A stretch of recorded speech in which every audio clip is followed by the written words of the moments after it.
génocide. Celle qui sait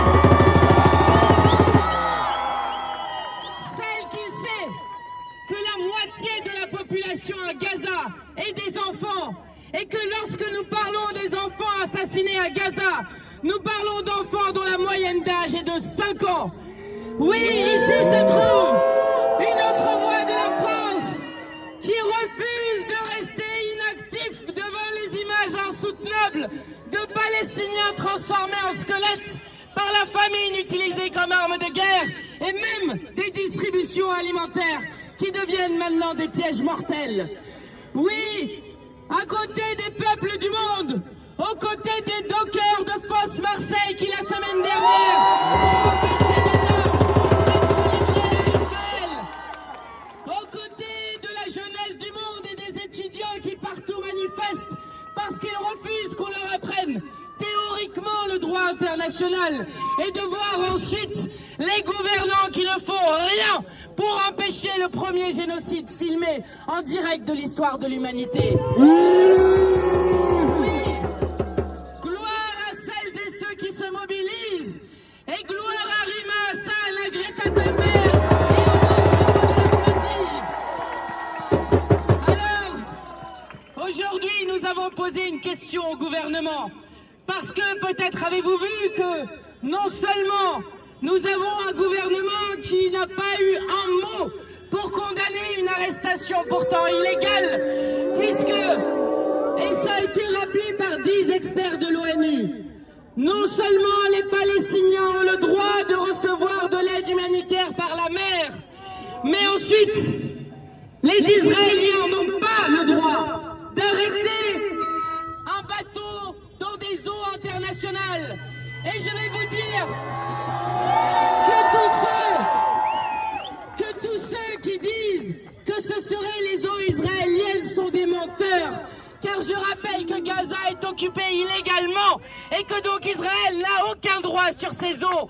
Donc, toute cette opération, de son arrestation jusqu'à la détention des 12 militants, dont pour la première fois de l'histoire du Parlement européen, une parlementaire française qui représente le peuple français, qui est depuis plus de 40 heures à la main d'un État étranger, sans que le gouvernement ne trouve un mot à redire.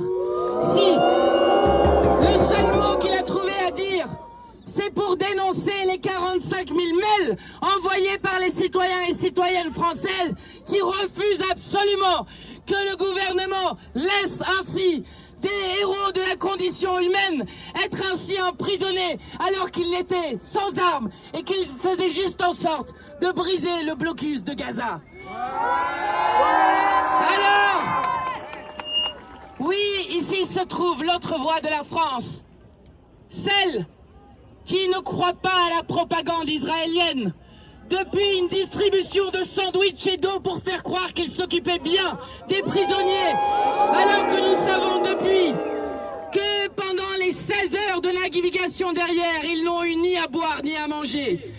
Ici se trouve une autre voix de la France qui ne croit pas à la propagande faite y compris par les médias français qui disent que Rima et les autres auraient refusé de revenir en France alors qu'on les oblige à signer un document infâme, document qui dit directement qu'ils seraient entrés illégalement sur le territoire israélien, ce qui est absolument faux et une manière d'extorquer des aveux qui s'appelle un chantage.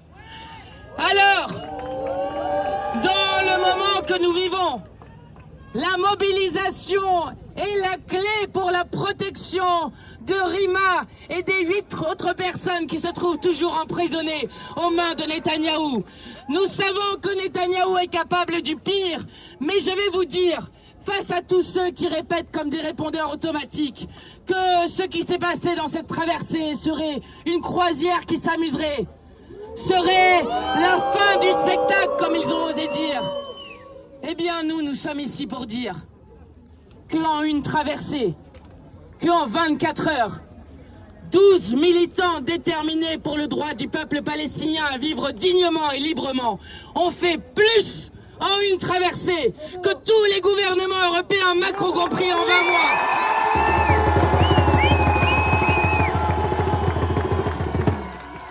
Alors nous sommes en franchir des seuils de mobilisation. Et ces seuils de mobilisation, nous ne les arrêterons pas tant que tous les prisonniers seront libres, tant que le génocide à Gaza ne se sera pas stoppé. Voilà quelle est notre tâche historique.